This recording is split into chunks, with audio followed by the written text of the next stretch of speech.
Baik, assalamualaikum warahmatullahi wabarakatuh. What's up, brother? Kali ini Bang Zi bersama seorang ustadz yang sangat terkenal dan fenomenal di bidang dunia pergolokan, dan juga yang lebih dikenal di belakangnya tulisan Asgar Blades. Asgar Blades. Nah, Asgar Blades. Insyaallah. Jadi mohon maaf nih Ustadz, nama asli Ustadz Ustadz Abdul Khair. Ya, betul. Biasa dipanggil Abdul Khair. Abdul Khair. Nah, jadi Khair. sebelumnya terima kasih juga dengan Ustadz Abdul Khair dan Mas Denny yang sudah memberikan kesempatan kepada saya untuk collab, karena saya kalau dibilang pada sekalian, saya ini subscriber yang masih di bawah sekali, masih baru pemula dan belum dikenal sama orang banyak, tapi saya beranikan diri untuk collab dengan beliau-beliau ini yang sudah senior di per-YouTubean, dunia persilatan, dunia pergolokan, kemudian juga mereka ini sudah banyak pengalaman. Jadi Bang Zi di sini datang untuk sharing-sharing masalah per-YouTubean dan konten juga. Jadi bukan hanya itu, kita di sini juga menjalin saudara. Jadi Ustadz, mohon maaf nih kalau boleh nih ya sharing-sharing, kita mau nanya pertama mungkin Ustadz ini perguruannya tuh ada nggak sih Ustadz? Apa memang murni pencinta golok atau memang sebelumnya dari pencaksilat Ustadz? Monggo dijawab Ustadz. Kalau pencaksilat, kebetulan memang ayah saya adalah sesepuh di PSHT. Di di Palembang. Oh, di Palembang Ustadz. Warga pertama tahun 1979, warga PSHT pertama di Palembang. Oh, ternyata. Ya, jadi warga pertama disahkan juga di Madiun. Oh, iya. Nah, kemudian bapak saya membuka latihan ya, sampai alhamdulillah beliau sudah almarhum. Allahumma ghfir lahu, mohon doanya teman-teman. Suyadi bin Yatmo ya. Kemudian saya melanjutkan perjuangan beliau di perguruan pencaksilat persaudaraan Setia Hati Terhati. Sampai sekarang Mas, alhamdulillah. Alhamdulillah. Oke, bapak sekalian, jadi sebenarnya Ustadz ini bukan orang baru ya. Jadi orang tua beliau almarhum, mohon maaf, karena pendiri pertama kali di Palembang. Warga pertama kali ya. Di Palembang. Jadi beliau adalah seorang anak dari warga pertama kali PSHT di Palembang. Jadi nggak jauh-jauh lah dari dunia persilatan. Jadi untuk dunia silat nggak usah diragukan lagi badan-badan. Jadi itu pengetahuan kita badan-badan. Selanjutnya mungkin kita mau tanya nih Ustadz, kenapa sih Ustadz tuh sangat senang sekali berkecimpung di dunia pergolokan? Dan Gitu. saya lihat sebelumnya golok-golok Ustadz tuh penuh dengan ukiran dan seni. Apakah seni itu didapat dari kayak ilham atau mimpi, atau memang dari imajinasi Ustadz, atau gimana Ustadz? Baik. Pertama, kenapa saya suka dengan golok? Saya sering melihat di hari raya Idul Adha, pemotong-pemotong hewan kurban itu sampai terkesan melihatnya seperti menyiksa hewan kurban. Karena ketika memotong itu terlihat sekali seperti benar-benar tidak tajam. Oh, ini goloknya Ustadz? Iya, di situ saya punya motivasi diri, saya harus bisa ini lebih tajam dari itu. Bagaimana caranya? Di situ saya mulai mencintai dunia perbilahan. Mulai saya silaturahim ke rumah teman-teman saya waktu di pondok pesantren. Ya, di Jawa Barat ada, kemudian di Banten ada. Di sana saya belajar dunia perbilahan. Iya, apa bahan yang bagus supaya tajamnya lebih tajam setajam silet. Dan itu juga sudah banyak saya share di video saya. Jadi teman-teman, untuk teman-teman Bang Zi, kalau pengen lebih paham, pengen tahu, silakan cari channel saya Asgar Blades tentang seputaran dunia perbilahan, dunia golok. Adapun masalah ukiran ya, itu semua didapatkan bukan melalui sesuatu hal ilham, mimpi atau apa. Bukan. Tapi itu semua disebabkan karena karya ilmiah ya. Kreativitas. Iya, kreativitas sebuah karya. Contoh nih Mas, saya membuatkan ini kepala ini gagangnya seperti Gatot Kaca. Kenapa harus Gatot Kaca? Karena asli Indonesia. Jadi kalau ditanya kenapa masalah ukir, intinya gini Mas, saya itu kepengen sekali melestarikan budaya Indonesia. Kalau ingin membuat yang lain saya bisa, ya kan? Tapi saya justru lebih dominan ke arah pewayangan misalnya kan. Ada juga ukir-ukir yang lain tradisional. Iya, mungkin itu aja. Pokoknya ukir apa aja kita upayakan bisa, tapi berusaha dan belajar dulu. Seperti itu teman-teman. Nah, jadi brother sekalian, Ustadz ini sudah banyak sekali pengalaman di dunia perbilahan. Jadi kalau brother sekalian pengen ataupun bertanya-tanya tentang dunia perbilahan ataupun golok kayak gini, nanti ada nomor di sini Bang Zia akan santumkan.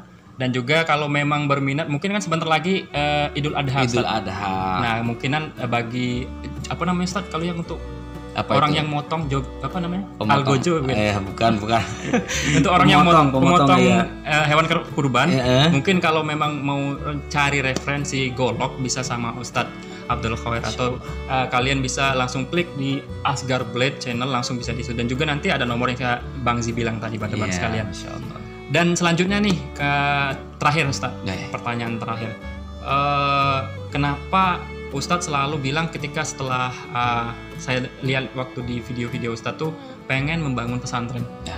dan itu alasan pertama kenapa sih Ustadz kok selalu pengen bangun pesantren? Misalnya kan orang kan banyak pengen beli mobil, pengen beli motor, atau pengen beli rumah baru gitu Ustadz. Bisa monggo dijelasin nggak Ustadz apa alasan? Ya, begini Mas.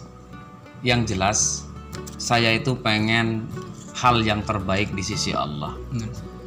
Kita semua pengen ada sesuatu hal yang terbaik di sisi Allah. Kalau saya misalkan gini aja Mas, saya kasih contoh. Intinya saya membuat pesantren itu adalah untuk mengistiqomahkan saya dalam beribadah, mengistiqomahkan saya dalam taat kepada perintah Allah. Sebagai contoh, saya buka pengajian, mungkin saya juga ada jenuh, ada males. Tapi ketika santri-santri saya sudah datang, mereka minta diajarkan kepada saya, walaupun cuma sedikit siraman ilmu. Iya benar. Jadi mau tidak mau, suka tidak suka, saya harus istiqomah. Benar. Jadi membuat saya tuh jadi Percontohan. bangkit. Nah, itulah Mas kaitannya. Sekarang ini alhamdulillah teman-teman, khususnya teman-teman Bang Zi ya. Saya di sini ada tempat pondok zikir pengajian di Palembang, Pelaju tepatnya ya, Tegal Binangun. Dan saya juga memohon doa buat teman-teman. Ingin sekali saya bangun pesantren yang besar. Amin. Dan satu lagi Bang Zi, Ya Ustadz. setiap pembelian golok dari Anda semua, itu semua sudah sangat membantu kami dalam pembangunan pondok pesantren. Seperti itu Mas. Nah, jadi pada sekalian itulah tujuan Ustadz untuk membangun pesantren. Jadi sebenarnya setiap orang tuh punya tujuan masing-masing, dan tujuan Ustadz seperti itu. Dan setiap brother sekalian, teman-teman sekalian yang mau beli golok itu sebagian dananya akan disumbangkan untuk pembangunan masjid. Dan yang mau langsung untuk memberikan sumbangan juga bisa langsung ke menghubungi Ustadz ya tadi ya. Ke apa nih, Hadratul Mustafa Zikir dan Wa Ta'lim. Nama majelis saya. Nama majelisnya. Jadi bisa di alamatnya di sini di mana Ustadz? Tegal Binangun, Pelaju, Palembang. Tegal Binangun, Pelaju, Palembang. Jadi kalau misal sampai di Tegal Binangun, tanya aja Ustadz Abdul Khoir. Insya Allah nanti orang akan kasih arah ke teman-teman. Dan juga misalnya mau transfer rekening, bisa nanti langsung hubungi Ustadznya. Jadi brother sekalian, itulah secara singkat vlog Bang Zi sama Ustadz Abdul Khoir. Pertanyaan-pertanyaan mungkin kalau ada bahasa Bang Zi yang kurang sopan, mohon maaf. Karena saya masih gugup nih sebenarnya, sama Mas Denny juga tadi gugup juga, sama Ustadz juga gugup. Tapi semoga kita dapat manfaat. Boleh nggak Ustadz, saya minta sama teman-teman untuk brother sekalian yang minta wejangan sedikit lah tentang kehidupan yang, karena kan sekarang lagi corona nih. Begitu. Minta wejangan sedikit lah. Kalau Sepatah dua patah. ada satu pepatah ya, guru saya pernah menyampaikan, tiap-tiap tenang sudah pasti senang. Sebaliknya, tiap-tiap senang belum tentu tenang.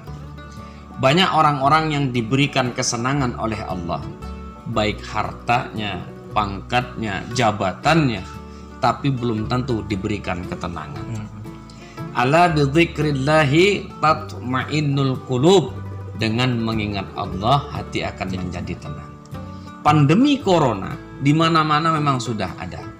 Tapi kalau Anda dan saya dan kita semua tidak berzikir menyertakan Allah, maka tidak akan datang yang namanya ketenangan. Selalu ketakutan. Ya, sebagai contoh Bang Zi datang kemari, kalau saya takut mungkin khawatir ya nanti bawa virus segala macam. Tapi saya cuma yakin hanya kepada Allah. Tiap-tiap tenang sudah pasti tenang. Kunci ketenangan Ala bi dzikrillahi tatma'innul qulub. Dengan mengingat Allah hati akan menjadi tenang. Jadi dengan kita membentengi diri ketenangan, pasrahkan semua kepada Allah, segala urusan apapun, segala masalah apapun pasti dimudahkan oleh Allah Subhanahu wa taala. Oke, terima kasih Ustaz atas wejangannya juga, ilmunya juga, dan motivasinya. Mungkin pada saat ini banyak sekali orang-orang di luar sana yang kesusahan, termasuk saya juga dan teman-teman juga. Tapi tetap ketika kita menghadapi kesusahan, kata Ustaz tadi, kita harus tetap berzikir kepada Allah dan percaya bahwasanya pertolongan Allah itu pasti datang.